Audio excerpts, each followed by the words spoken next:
திருபுவனை மாதேவி சதுர்வேதி மங்கலம் திருபுவனை என்று வழங்கப்பட்டது. 1400 ஆண்டுகள் முதலாம் பராந்தக சோழர் காலத்துல இந்த ஆலயம் அமைக்கப்பட்டது. இந்த ஆலயத்துல இந்தியாவிலே எங்கேயுமே கிடையாது. கர்ப்ப கிரகத்துல கருவறையில உள் பிராகாரம் அமைச்சிருக்கார் ராஜா. உள் பிராகாரம் உள்ள கோவில் இதுதான் கருவறையில. அதே மாதிரி குரு சுக்கிரன் வழிபட்ட ஸ்தலம், குரு சுக்கிரன் வழிபட்ட ஸ்தலம். நிறைய பிரார்த்தனைகள் நடக்கிறது.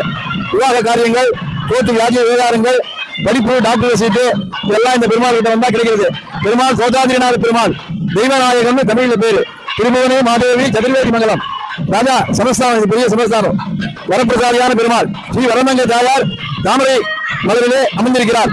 சோதாதிரி பெருமாள் மந்தகாசம் சிரிச்ச முகத்துடன் ஆஹ்வான அர்த்தம் பக்தர்களை ஆஹ்வானமாக அழைக்கிறார். இந்த பெருமாளை இந்த வைகுண்ட ஏகாதசி என்று சேவிப்பவர்களுக்கு சித்திரகுப்தன் எழுதி வைத்த பாவங்கள் நிவர்த்தி பெறும். அப்பேற்பட்ட சேவை இன்னைக்கு வைகுண்ட ஏகாதசி, முக்கோட்டி வைகுண்ட ஏகாதசி.